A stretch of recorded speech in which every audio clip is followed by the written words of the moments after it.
Welcome everybody, welcome back to camp. Welcome to another edition of Urban Talks, which is a series focused on abroad architects, abroad studios, abroad professionals, focused on urban planning, urban design, sustainability in cities, etc., etc.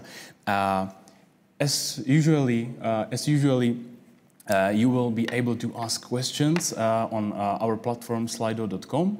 If you will use a hashtag #CampuiOnline, you will be able to reach our chat room. I will see your questions and I will ask them our guest. Our guest for tonight is Spanish architect Atxu Amann, award-winning Spanish architect and activist, and also a teacher at the Higher Technical School of Architecture of Madrid.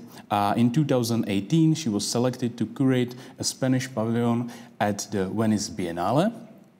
And she's co-founder of studio Temperaturas Extremas with Andrés Cánovas and Nicolás Maruri. Welcome here. Welcome to camp. Thank you. Thank you for your invitation. I'm very glad to join you and to enjoy this time. I'm sorry a lot to be in Zoom again, but well, now as you know, everybody is in Zoom, so next month I will be able to go. While I start, of course, you can, if you want me to stop or to ask question, or there is no problem. Yeah, we will have some space for questions after the talk, so we will let our fans to ask during the talk and write their questions on Slido. And how are you? Are you okay? You have a nice background there. You're at home. This is the room of one of my son that is now spending in Finland. You know, he is 32 degrees below zero, but with no COVID, so he is happy, and I am his room. Yeah, it looks really cool. Yeah. So yeah, let's do it, and we are looking forward to your presentation. Okay. Nicolás and Andrés, as you have told, are my colleagues, are my partners. Three of us are teachers at university, and they are now in class in the afternoon because I am in the morning. So I was the one that could be able to be here. Well, the other architects, both practice on these courses. Or this is about how we architects spend the time teaching, researching, designing our life now in the present. Pessoa, I think that you know Pessoa, said that we have to accept that we live in the present. We don't know the future, and of course we no longer have the past. But if we want to determine precisely where we are, we have to know exactly what has happened in order to design the future. This future, I would like to say, that is no neutral, is loaded with ideology, and even with the biggest imagination, I think we cannot design it, we cannot draw it. However, Foucault, as you can imagine, that because of the title I have a special relationship, said that to make a diagnosis of the present, it is necessary to make a historical ontology of ourselves. And that's why this sentence, "a mother is not a toilet," is now in the screen, and it is the first image I want to start. When I was about 7 years old, I was on the Nunce school, and the psychologist, that, by the way, was the only man in the school, made us a test to know our personality, and the test consisted in to put a word, and we have to put the end of the word. In the paper, there was "a mother," and I wrote, "is not a toilet." You can imagine that the thing was very weird, and there developed a long process. I had to go to therapy. There was a research because of my family, if perhaps there were violence at home. Well, I'm not going to get a lot of time, but at the end, the psychologist, I think, was right, because when I was 14, 7 years later, I was well, I was expelled from school, and the psychologist recommended my parents to advise me to be an architect in order to stay away from the others and waste my time drawing. I think it's a very important data. And when I look the past, I always like to remember this situation, because the problem, it was not the way I put a toilet near my mother. Of course, it's something curious, because I was very little and I put a subject with an object. But the problem was to put not. Nobody used to put not when you have to finish something. All of us always does the things in affirmative way. I can say that reality, what we think, we perceive, what we know, what we want to tell, escapes in each sentence we say, in between the words, because it seems that the word wants to be said. It seems like the word is done and we have nothing to do with it. But really, we don't have the word. The word has got us. In this image, this is my school. This is the school where 40 years ago, I started to study architecture. The same stairs I climb all the days. In a school, when the school was designed, there were no women, just men. When I was studying, we were in the class about 250 people, and there were 10 women. But the space is the same. The stairs are the same. I think that's the conflict. In this image, you can see there is an armchair. It's an armchair that my students took from the head of the school one day and put it there, just to produce estrangement, to make a question about the quotidianity, the daily, what is happening, why all is the same. This is like perception and language proceed. At the end, we never actually hear every word or see every detail. We walk like zombies, and what we do is to make a synthesis from some key points that we see here, like in the Barbour Atlas. You remember the Mnemosyne Atlas, and in this way we build the meaning. No? Each word, each drawing, each image you can see here express some meaning, but also some gaps, some fractures, some upsets. That is what is really, really important, for example, from a gender point of view. The problem is that we want to fix some words, we want to fix some image, but we are not prepared for the in-between. Now I am speaking specifically about architects. We want to control some moments, some situations, but what is happening in the in-between? We don't feel comfortable speaking about in-between. I always like to show this competition. I like to make competition not only in our office, but also in our class. And this competition I made with my students and my colleagues. It was about to design the most important street that there is in Madrid, La Gran Vía. Possibly most of you, if you have been here, you know it. And they wanted to design a new Gran Vía. I don't know why. All the years, they wanted a new Gran Vía. But in this time, we proposed this. We proposed a Gran Vía that had nothing to do with the space, but with the time. That has nothing to do with the idea that we are designers, but we are something that want to mediate. So in this contest, we presented a calendar in which every day the street was transformed according to the desire of a particular group of citizens: housewives, nudists, footballers, military, allergy sufferers in the sun. It was not a serious proposal, it was just a boutade, because we tried to position against absurd spending, against architecture built back to citizenships, against well, against everything, because at the end, they were almost teenagers. But incredibly, we won the first prize. This is the last image we did.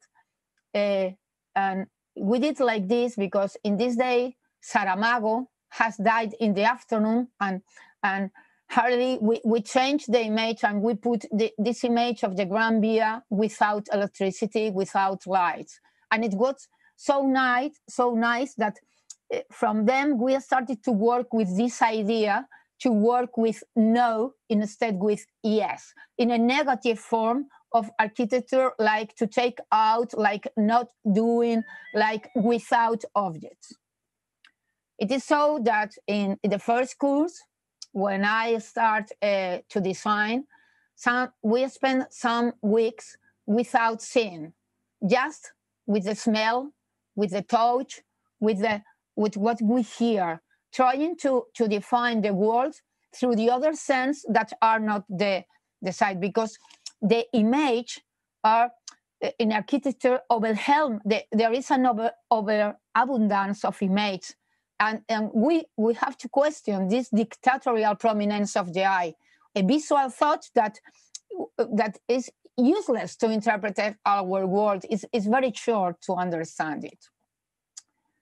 And another thing that we did is to collect all the glasses that during 1 year students of architecture have used. Now they were broken, and we made this net, we put inside it and went to a tour to the city. It was really, really amazing, because when you were inside it, the glasses were myopic, hyperiopic, astigmatic, color. So you notice, you realize what this Paul Éluard, this poet said. There are a lot of words, but all of them are in here, and in this one we are. Well, at the end, we were here. The question, we were here in the subway, and we had a lot of problems with the police as usual. The question is that the scientific discourse now has stopped to be neutral, and we have to resolve, like architects, but also like intellectual or even like humans, we have to resolve a world full of places that nobody is interested in.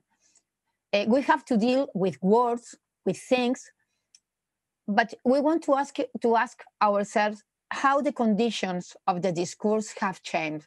And that's the question: what is the episteme of the present? As you know, if you don't remember, I can say that each era, each time has a certain order in the library, a particular way of doing things, of understanding and saying and naming all the reality. It has an order that encompasses everything that can be said. That's the episteme, the training rules that make up the different types of the knowledge and the relationship between the disciplines, and is very important. Because in the 19th century, you remember that Nietzsche said that they proclaimed the death of God, and in this moment started the modern episteme.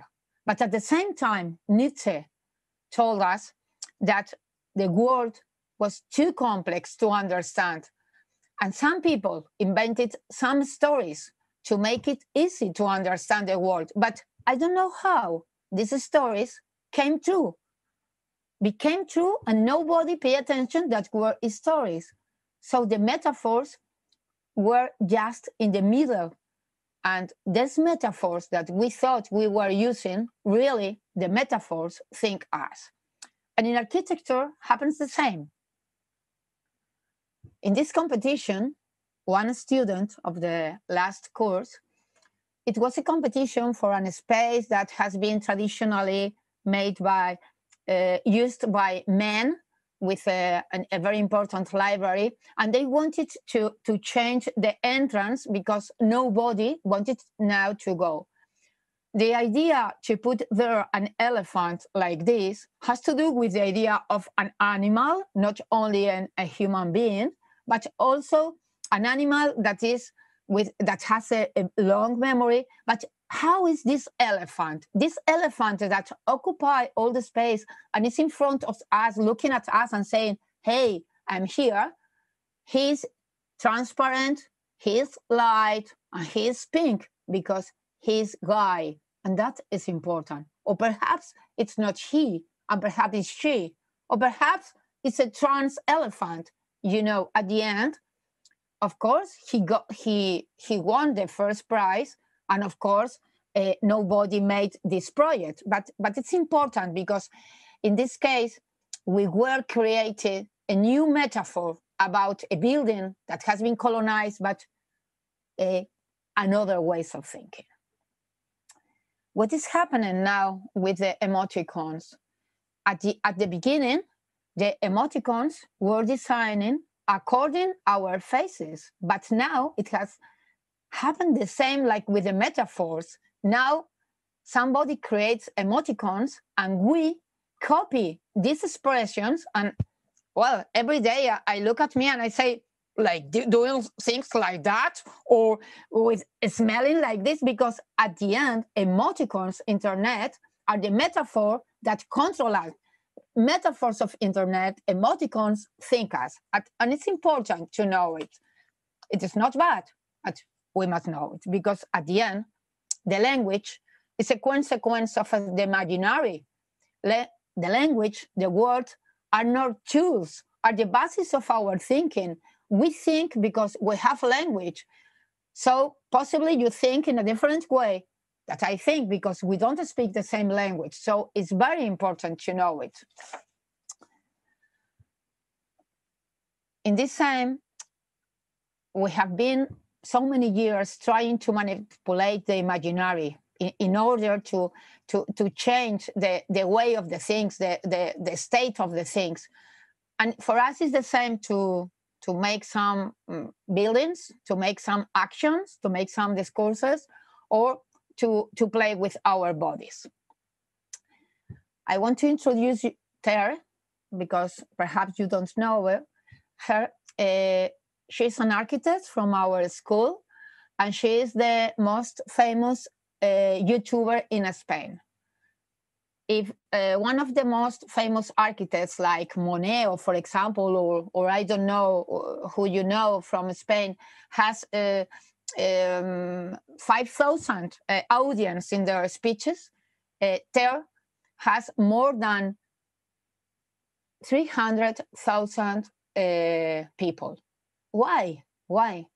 Because her audience are not only architects, because the way he looks architecture is from inside, not from outside. I invite you to, I think it's in Spanish, but surely she could be translated. It's very interesting, and I think you can share a good time. Ter, when started with these YouTube speeches, when she presented the final work, what do you think she did? She compared the modular of Le Corbusier with the Kim Kardashian ass. It was incredible, because at the end he was falling down, was metaphor, he was falling down the idea, well, I am not to, you know perfectly what means to make a comparison between the modular of a white man, perfect, well, Le Corbusier was there, or Kim Kardashian, and especially the measures of her ass. Because I think the question is to know who is the boss in each moment. Who is the boss? Because it is important to know it. We are all the time spending the time working, but who is our boss? This is my PhD work many years ago, and I want to show it. Just the title is Woman and Home, and I wanted to know who was the boss. I questioned myself, who was the boss? I questioned myself why women were at home in so many years, and men were outside. And I think it's a very simple question, but I didn't know why. So I had to come the history, as Walter Benjamin say, against the grain and look for it. I'm not to spend time now about it, but I want to say, because it has to do to question who is the boss. And when I did this research, it was very, very emotive for me, because in those years, one of I have 4 children, and my youngest children was sick with a strange illness, and I had to feed him with my child from 7 years. So I was at home, I was working, but I was like a prisoner. And then I started to study, and I started to feel like my grandmother, like my grandmother, and I had a certain resonance, and I could understand that the question is to question. The question is to question. But well, in this sense, we have spoken of this, and now I want to speak about this, because I think in a few years I will be like this, because gravity exists, and you know. This is again my school, and these are the bathrooms. You can see there, well, possibly you can see, but it is aseos. Aseos, it means toilets. Ladies is not women. Ladies is like the opposite of, I don't know, it's like the middle-aged name, something like that. And the other, you can see toilet gentlemen. These are the same situation that when the school was designed. But now, 65% of people in the school are women. In the left one, there are 5 possibilities to go to toilet. In the right one, there is 1 possibility. So in the breaks, there are a long queue for women to get in. What did we do then? Well, one day we changed all the names of the things, and we put the names of everybody. And since then, we started to colonize with objects, and we started to go there and to enter without paying attention what we were, because at the end, we wanted to use it. We created an activist mediation all over the school, with dancing, with song, with in Facebook. At the end, it was incredible, because we started to young people for everywhere that had the same problem. We made magazines, well, a lot of things, and even we made a research, and even we have resonation even in the White House with the women, with the wife of Obama. It was incredible. It is important because you can see that there is no minor architecture. At the end, one very little action that you have close to you, that you have all the days suffering for it, you can colonize the world. At the end, we made a design, and now we are collecting money to change our bathroom. But it was most important is, like, in these years, we started to fight against the use of only men and women. And in these years, we realized that our fight was a mistake, because the problem was not men or women, because the gender was liquid, because all of us were trans, because all of us were queer, because all of us have diverse functionality. Because what about those people that come in wheelchair? And so this idea transformed all the focus we were in this project. We must go down to hell. It's a sentence that possibly some of you that are so falling in love with Foucault like me know that Foucault said, and why did Foucault said this? We must go down to the hell. It means to think what nobody has thought before. That's the idea. That's the idea. When you are a researcher, when you want to know something, don't go to the data that everybody go. Go to the other place. Go out of our discipline. Go. That means go down to hell. Go where nobody has gone. I am not going to introduce Yayoi Kusama because possibly all of you know. I like this woman. You know possibly that she was about to die because she has a mental illness. So she decided to go to a hospital to live all her life. For me, that is very interesting because I like her utopias, I like hospitals, I like prisons, I like cemeteries, and all those places where domesticity can be that are not homes. That's very important. But especially I like this image because something that is not very good from her mind is obsessioned with something that happened to her when she was a child. And so penis, everything, but she wants to speak about penis, but she wants to speak about infinite and a space that is not close. I like, and in the same way she went to hell, we also went to hell with my students when we presented to a competition for urban furniture in the south of Spain, because possibly you, the moderator, has been in Barcelona and has been that all Barcelona is full of pennies. All the building like pennies, all the street like pennies. But what's about the bullrun?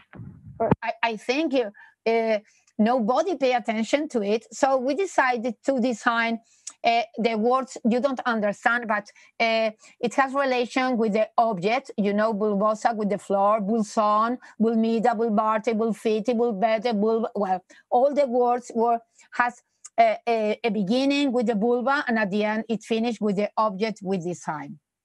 It was incredible because we were expulsed for the competition.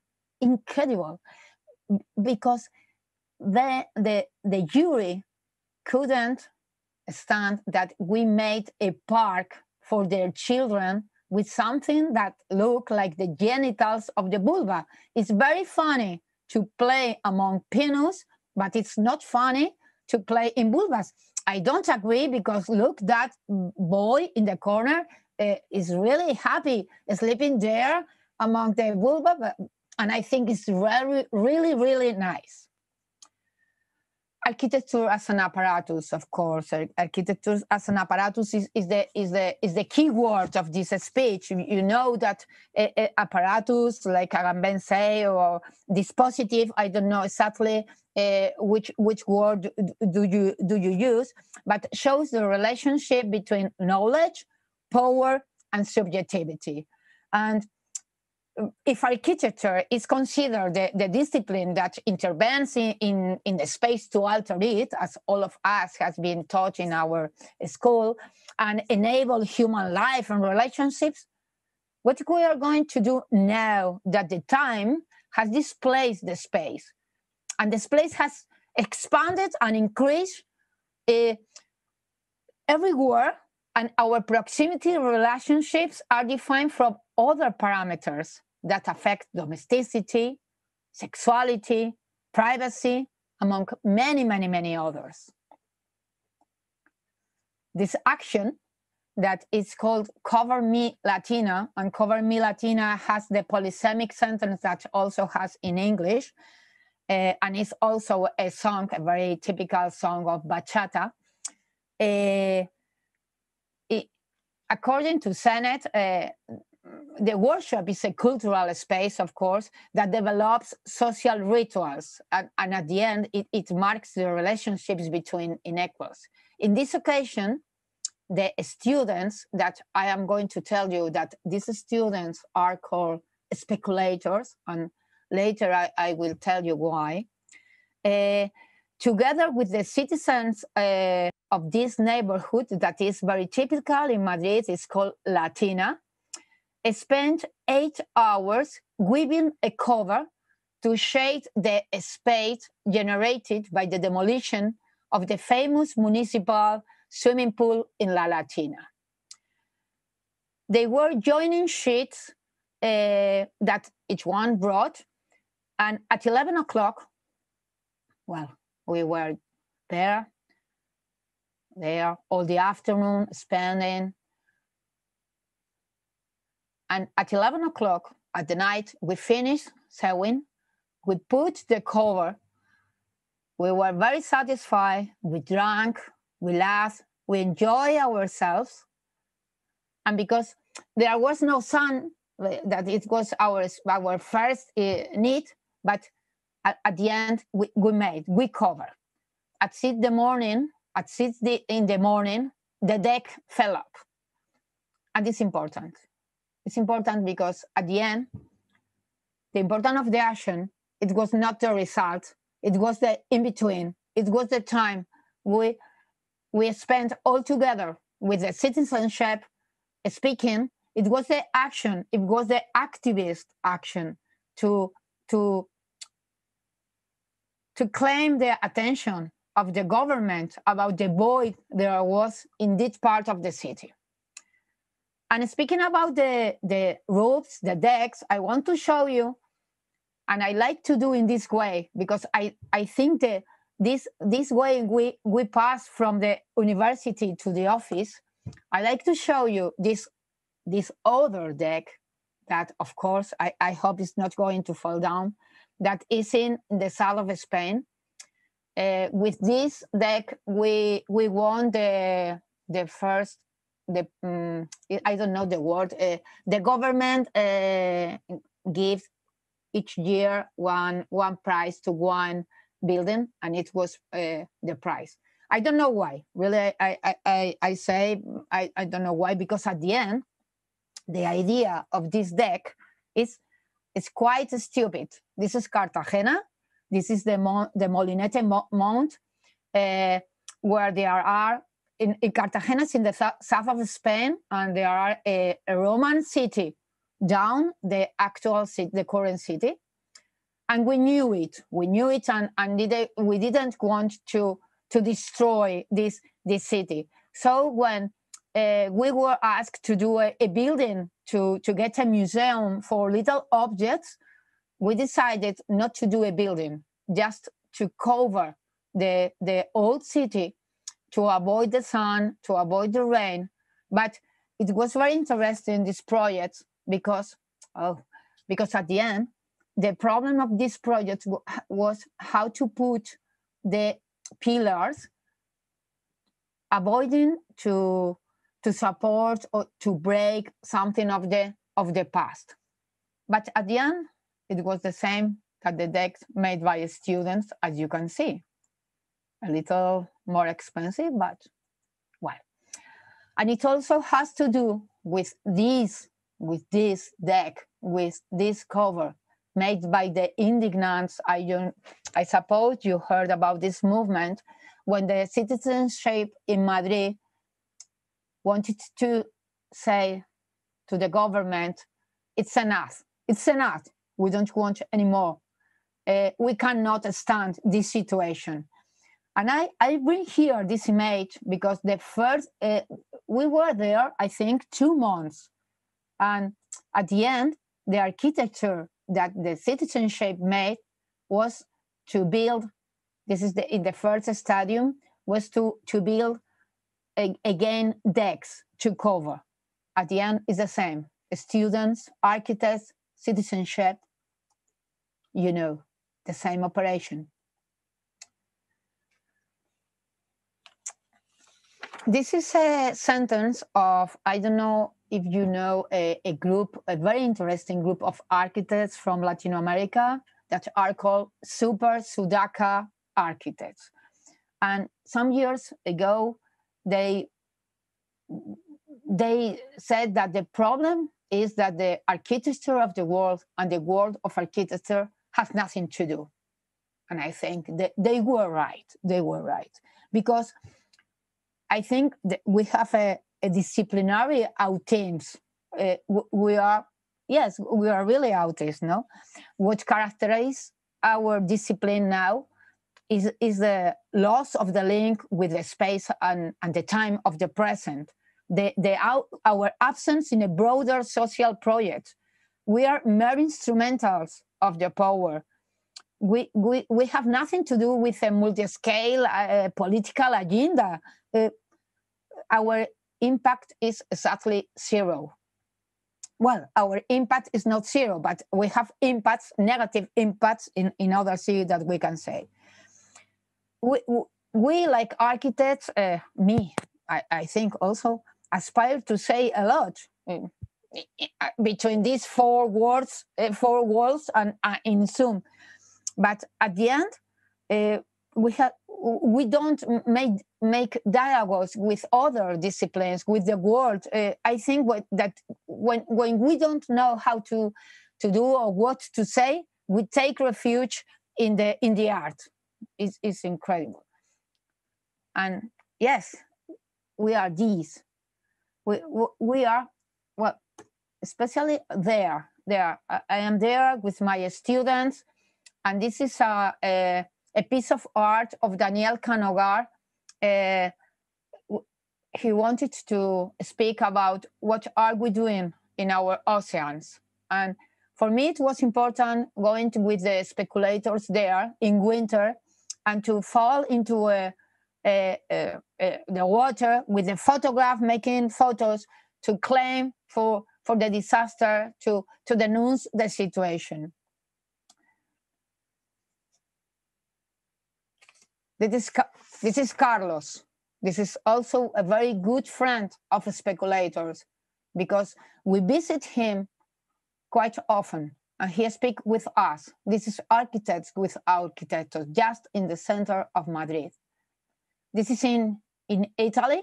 When I went there to give a class, I saw this wall and less architecture, more adventure. Possibly architecture without architects, I don't know. But what I'm sure I'm confident about architects with architects and others. In this project, the photographer, possibly you know him, is from France. In the beginning, he was an activist, but now I think he's a capitalist. Everybody happens the same. In this project, this is a very interesting project because these are the walls of the cover of the Civil War shelters. You know, these were the shelters, and the project we made, it was quite simple, just to stop the falling down of the walls or of the roofs and put a floor and nothing less. But the most important is it was not our lift, it was not our boxes, our indoors. No, I think the most important was the operation that the photographer made with us when he put these faces that were the faces of the people that had been living in these shelters when the bombs from the dictator came to Cartagena and exploded.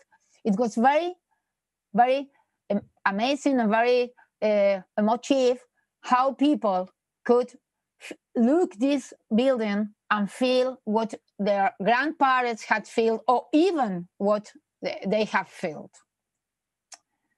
Because at the end, what I'm trying to say is that in this era, now, it is not geniuses what we need now. Well, I think we never need it, but well, I can say that, of course, Leonardo da Vinci, Van Gogh, well, okay, but no, it is, they are not necessary. they are not necessary. I think contemporaneity requires being open to the chatter that exists outside our field, and of course, being alert to changes that are happening so fast lately that we cannot, we don't have the ability to understand them, and of course, we cannot control them.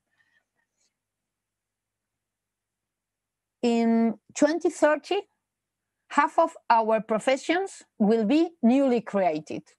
Architects will be something of the past. And today's children will have an average of 8 jobs in their lifetime. Well, something has changed. What do we have to teach in our universities if they are going to change 8 times of work? Well, possibly like our students now, because they don't have, in Spain, they don't have. What is this?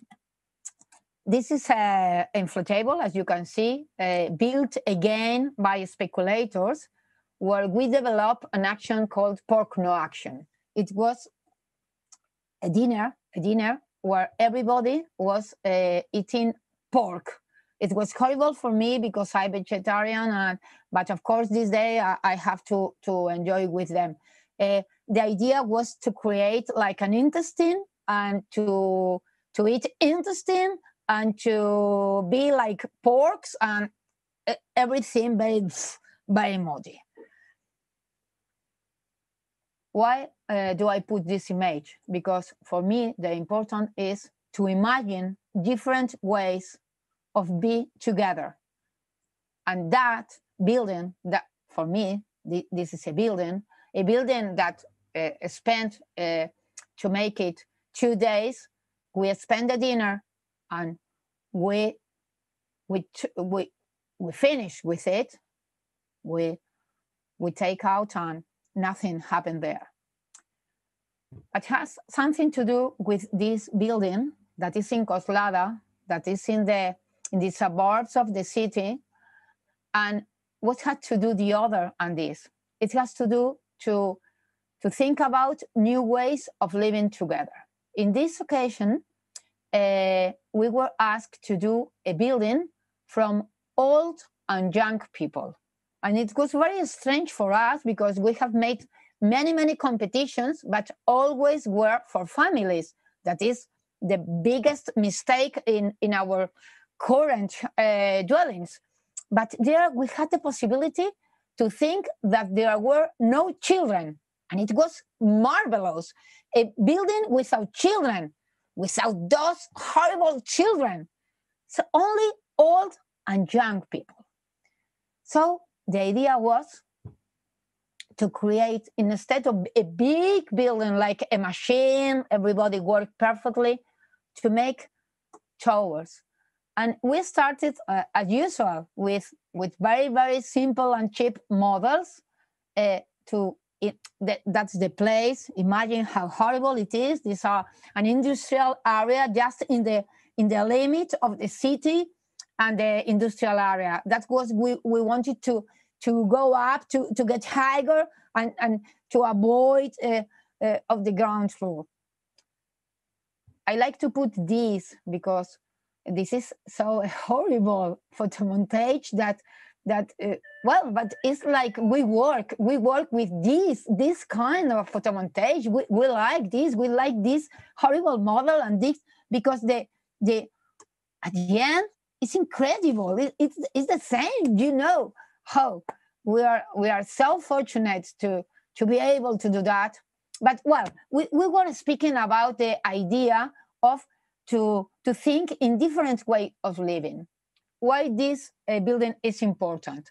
Not only because it's the building that most of the video of trap are now using. I don't know if you say trap. You say trap to the trap or trap? You know trap, which kind? Yeah. Well, with the trap groups of music did their videos in this building. And for us, it has something to do because we have connected with them. I don't know how, but we have connected. The idea is to create a space for old and young people. And it was very incredible to think about it, to think in parties for old and young people without children. That was the key word, without children. So, well, it happens to be one of the most famous building, very expensive, very cheap, sorry. And we have gone several times there, and we have asked to the neighbor, are you using this square, this vertical square, this square, this other public space? And they say, yes, we use it all together to make parties. And well, it's something like that, very easy. Well, again, the speculators, again, the fiesta, again, the party, again, new ways to be together, and new ways to do without money, without thinking about atmosphere, about the possibility to happen new things.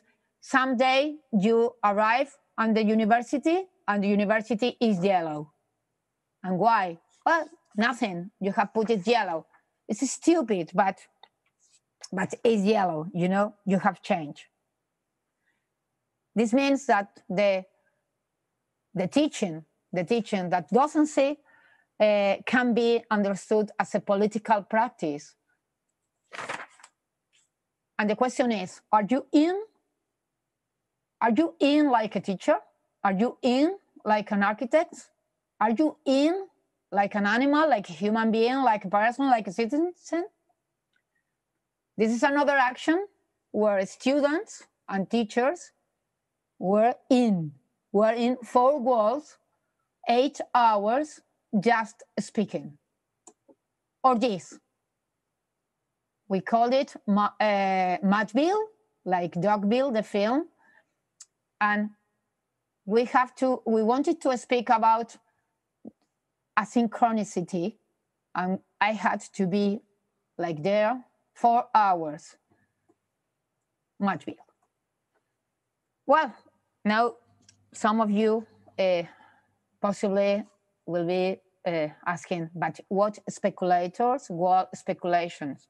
Well, speculation is just a workshop that I started when Bologna started in 2010. And I started in the first course a new subject that I wanted to teach the useless.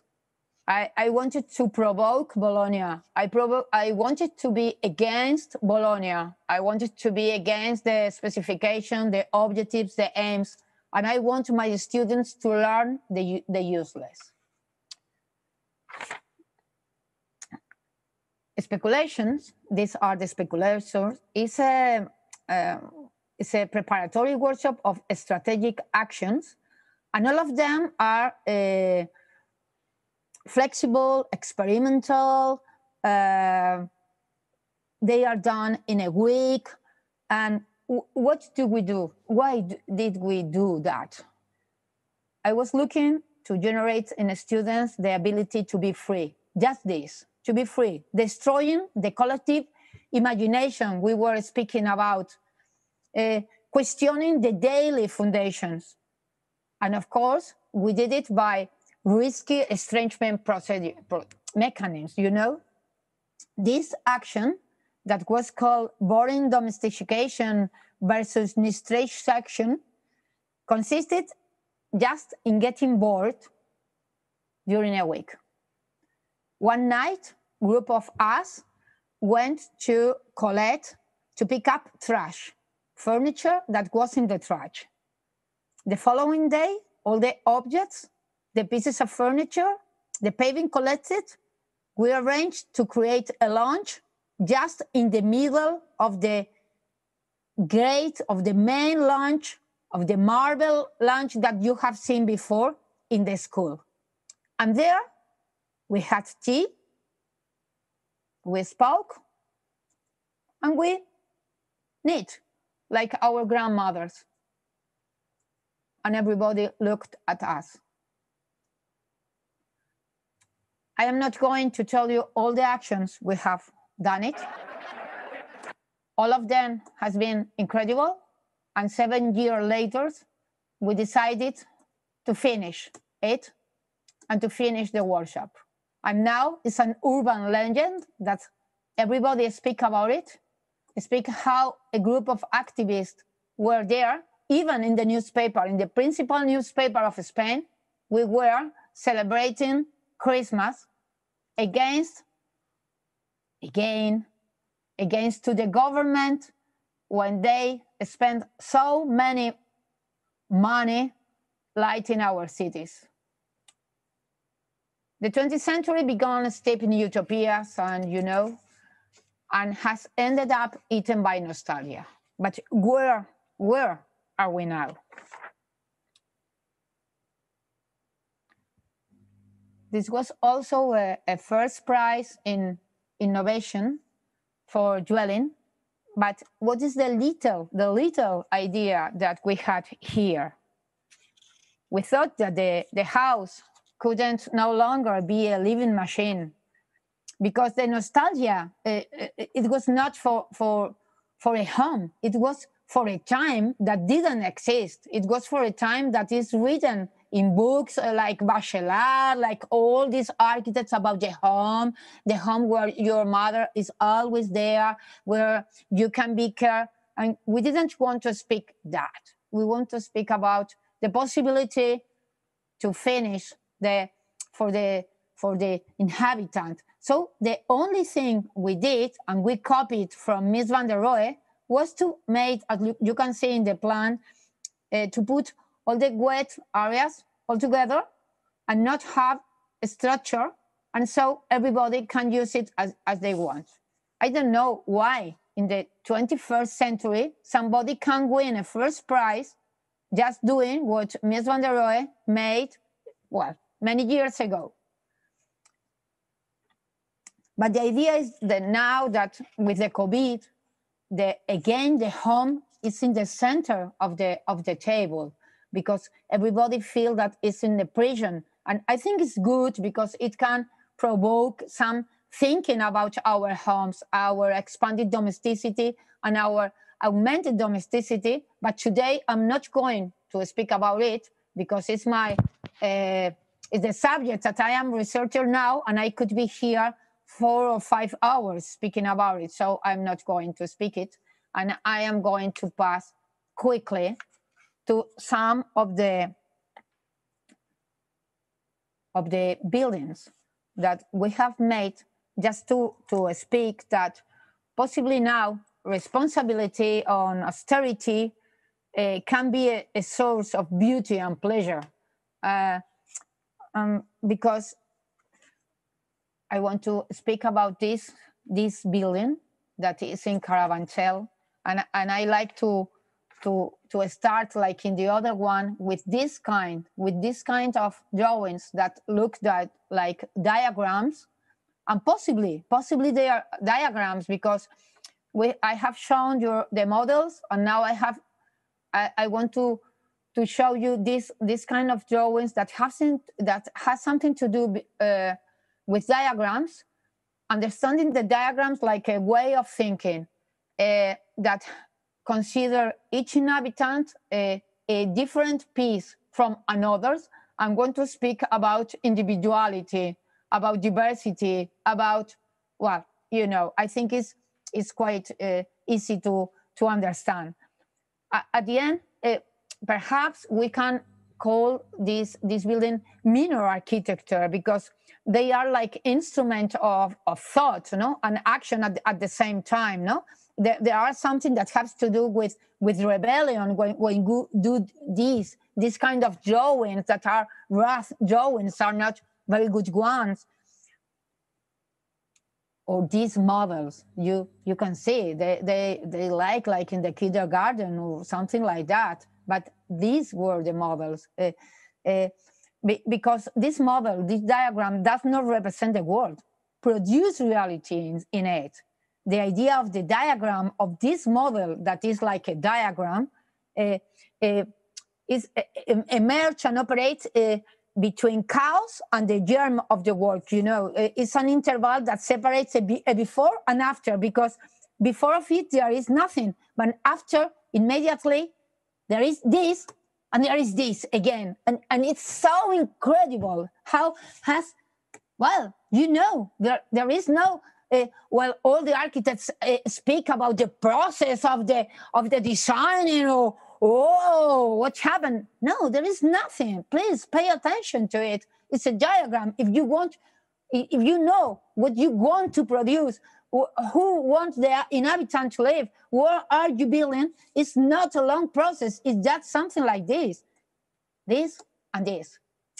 And this is in Carabanchel, and it's in an area that is a horrible area when there are no bars, no school, no supermarkets, horrible in the suburbs. So the idea was to create something that look indoors. But I have brought this building here, not because of it. I have brought it joining with the beginning of this speech because of the name. This space that you are looking now is the no name space. The success of this building is to be able to arrange a space. It, of course, is public house. All of the building I have shown. We only do competitions for public house. You know, so our pressupost is very, very low. We have not money, so to get this space, we have to steal a space. In this case, for community areas, and just to create, you know, these little holes. So this building for us is very interesting because first, each inhabitant has its own color that has to do with his spirit, with possibility, with identification with it. But in these holes, you can see there are spaces that belong to each dwelling, and each inhabitant can do with it what they want. You can close, you can open, you can paint, you can put a piano or something to fight, or your grandfather, or I don't know. And that's exactly what has happened. I don't know, I'm sorry, but I don't know the photo because I have missed it. But if you go there, the most amazing thing is the inhabitants has finished the building, and each one has done whatever he wants with his house. Of course, this building is not invented by us. This is the idea, you know. This part is the part that we have to accomplish with all the measures and all the normative regulation about public house. And this space is the space that you have. The question is that here the regulation in Spain say that if you have a space that is open in two sides, if it only counts the 50%, you know? So it's always trying to charge, to fight against regulation. Of course, we had very good examples in the 60s, Caño Roto, or, well, that's the idea.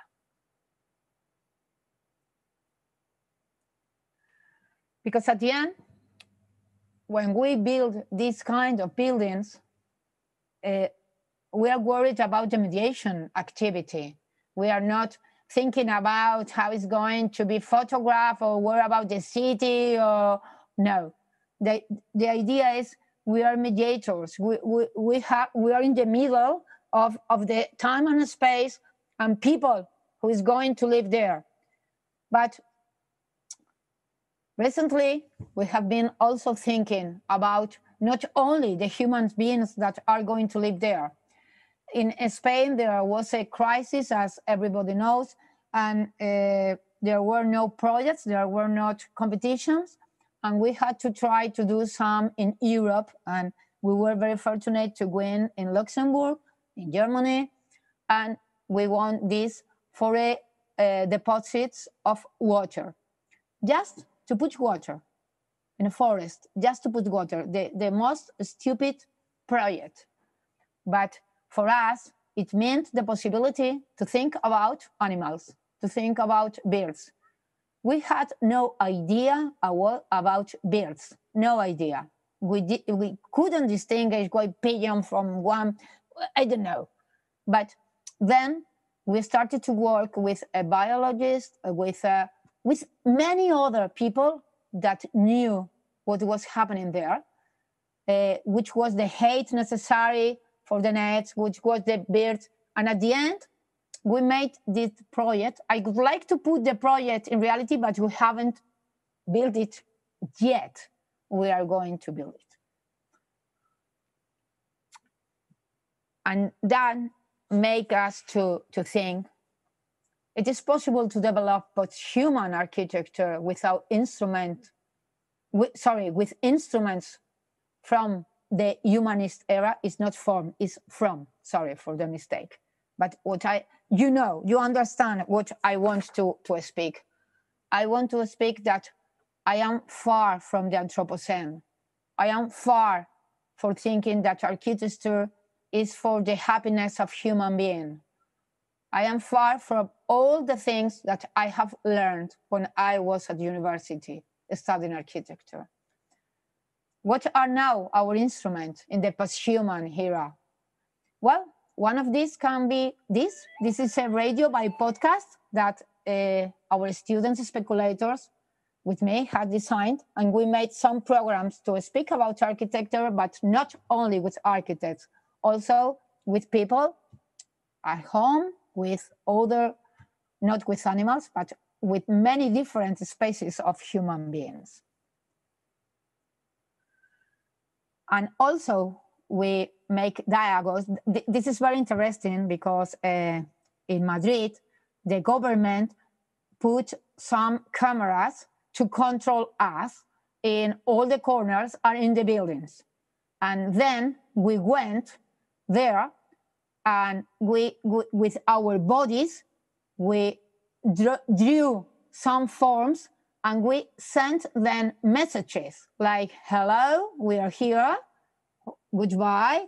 And they were, it was incredible. But the incredible is to have this, you know, every breath you take, every move you make, every bone you break, every step you take, I'll be watching you. You remember this song. So we are there, you can see, we are forming some words to them. These are our instruments now. And of course, all of us there were architects, but this is the post-human instrument.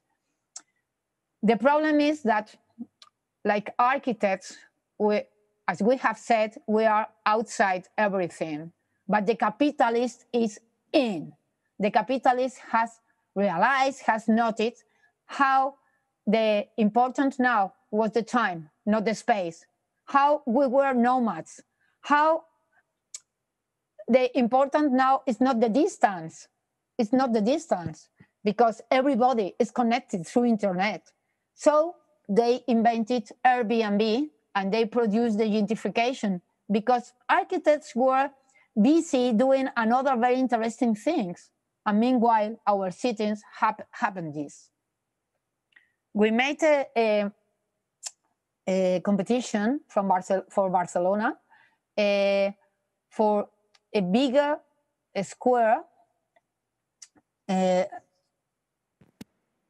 what we introduced was the time. What happened if we didn't know the regulation about the space, but the regulation about the time? So depending on what you do in one place, you change the conditions of the other place. Well, it was a boutade, of course, and it was not going to be built, but we wasn't to speak about this.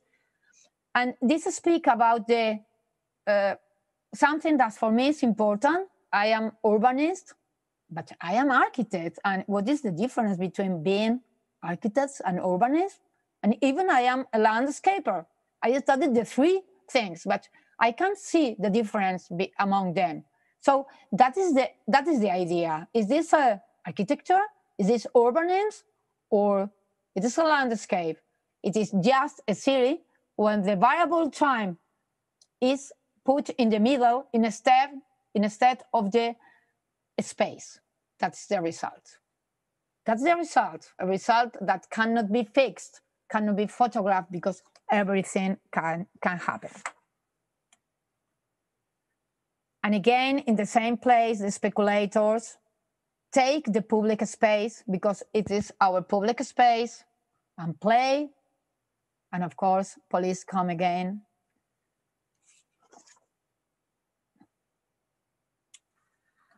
And I put these images because I wanted to speak how the public space has been turned into a private property of the state. And this is something that we always try to fight against, but we don't know exactly how to do it. It's a fight to change regulation. And now we have discovered that perhaps we can do it from inside or outside at the same time. That is the same that to make research articles, very indexed Q1 articles, but at the same time becoming an activist or provoking different situation. These images are to speak about sustainability. That is another subject I'm not going to speak today, but I didn't want to finish without it. And also the speculators that are building something, I don't know how to call it, something like a shelter for them with the bottles consumed in our university. And they don't know anything about the structures. They don't know nothing about nothing. They are on the first course, and they did this. Incredible. This. Each Saturday, they went there with me, and we did this. I like it, so I put it. And 6 months later, when we have finished, we taken down, because I think the first we had to learn in this course is that the time, of course, is the variable we have to take account. And we cannot leave objects in the planet because it is not our. We did it, we built it, we use it, and we took out. I cannot show a lot about this project because it's a project that is now in question, is from a competition in Luxembourg, but has to do with this, has to do with cradle to cradle, has to do with economy, circular economy, has to do with the idea of the section instead of the plan. When the time gets into the building, the section is the way to start to think the different ways of living instead of plan. But I'm sorry, I can't. But I can show you this because again, is the idea of occupation and the time. This is my school again. This is the space between two buildings. Again, furniture, again, the students, again, one afternoon there. And in the evening, again, take out. Again, this and this. Well, I could show you many, many, many actions till 100 actions. Also, our classroom where the bodies, according to our discourses, get their movements, their positions, and well, all the situations, you know. And I'm going to finish with this action that was the last one we did. We finished speculations. We collected all the things and we built something like that. Again, without no idea because we're different students, but they wanted just to celebrate a fire dinner. And they built, and they finish, and we celebrate the dinner. And this is the final image, but incredible, because look, this is the image of the project, of the proposal. We won with the Biennale for the Spanish pavilion for the Dubai Biennale in 2020. That hasn't been because of the COVID and will be next year. What has happened in our mind when these shapes has a lot to do with the shapes made by the students. Perhaps we are some thieves or something like that, or well, I am trying to speak that there is no minor architecture and major architecture. I think the speech goes over all of them. That's the image of the competition. And again, this is the reality.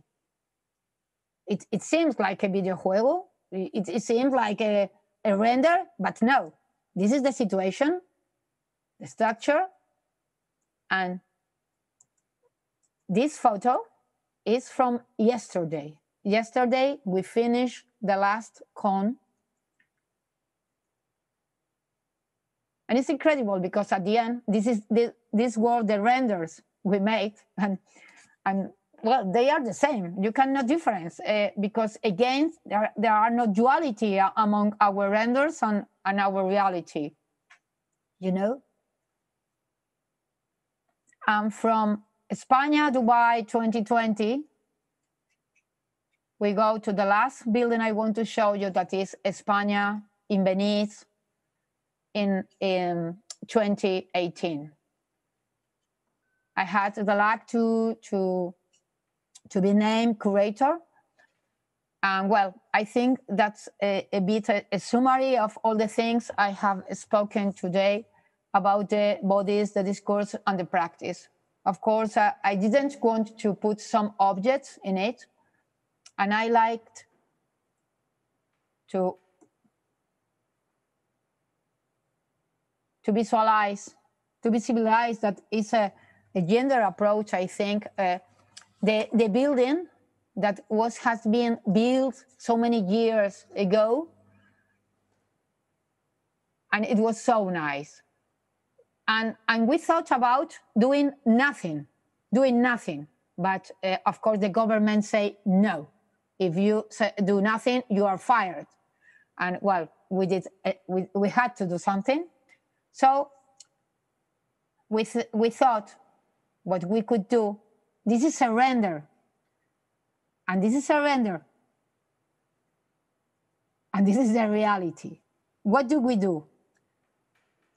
We thought about to graffitis, to draw, to paint, to occupy, to all these actions that we had done with our students. And we thought about them.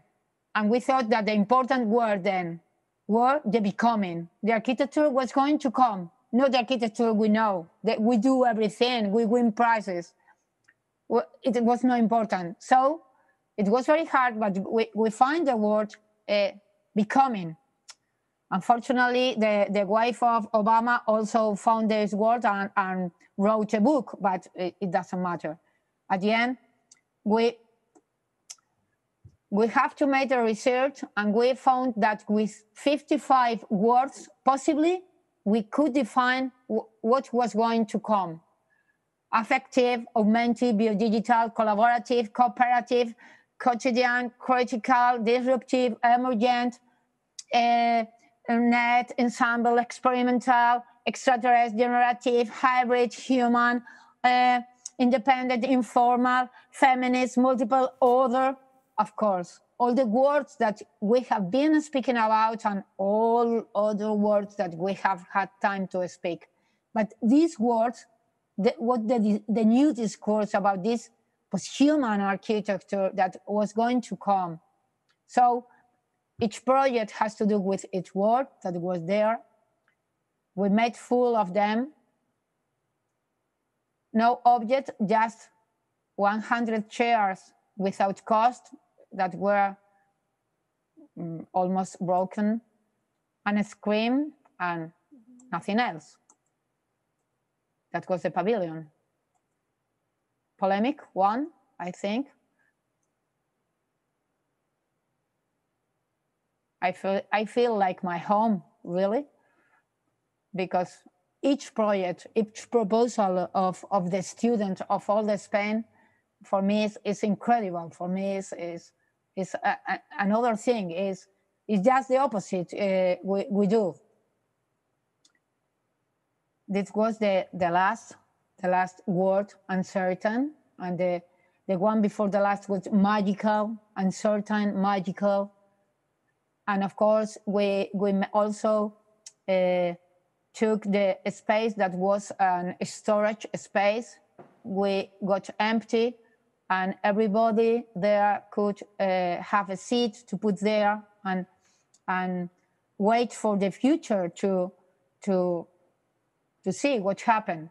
Now I don't know what is happening because, you know, Venice is closed, and I have really curiosity to think about it, what's happening. Perhaps it's a forest, or I don't know. Now I have to say that now, 2 years later, I am against the Biennale of Venice, and I think that it's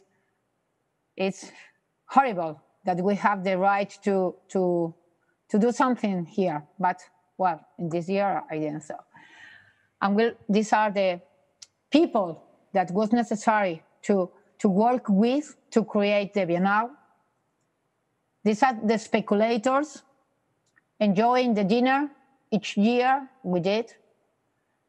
These are my partners. Everything I have shown are made with them, of course. These are my family, my 4 children, my 4 girls, and 4 boys, 4 girls, and here I miss my 3 dogs. And this is my great family, you know, because I think that is the order, and this is the biggest family, no? Well, I feel like this. To live in a planet that makes me feel alive every day. And of course, like a mother, I like this seal.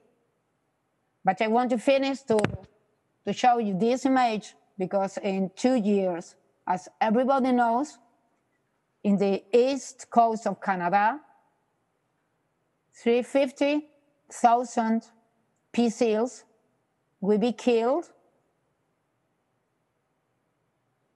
just hitting them to avoid to break their food.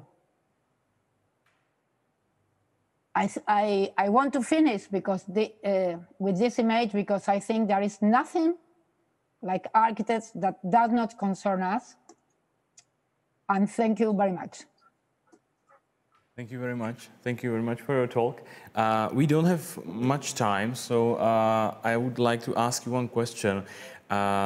I've heard what you said about being architect. It's that you said it doesn't mean that you have to do 24 hours, 7 days a week. It doesn't mean that you have to do 100% of your life being architect. And is that something you say to your students? Is that something that they understand? And do you think that young architect on the beginning of his career or her career can afford it, can do something else than being architect? Because I think that it's very difficult to start that career. In our office, people who work with us start at 9 and finish at 3. I don't work more like this, just these hours, because they want them to do another things. It would be horrible if I say that to be an architect is not to be all the time like this, just in building. And so I think the time, to control the time, just the opposite. We were taught in our university, they taught that to be an architect is to be 24 hours. But to be an architect is not to build, it's not to design, it's not to project, it's not working. It's to be a human being working for everything about you. So yes, I think so, and our partners, I think they agree. And do you think that you are more teacher or more architect or more activist? I'm sorry, but I against dualities. I am activist, feminist, mother, architect, teacher. All in one person. All of them. Like Virginia Woolf, I want all of them. Thank you very much. Thank you for inspiring talk. I hope we will meet someday in Prague. You said you love it here. Of course. Okay, so I'm looking forward to that. We will show you our Center for Architecture. I'm sorry for the times. I have advised you. I speak a lot. I'm sorry a lot. No, it was a pleasure to listen to you. Thank you very much. Thank you. And thank you to you that you watched us. You will find that video on YouTube, Vimeo, and our blog campui.org. online. I'm looking forward to meet you again during another episode of Urban Talks. See you later.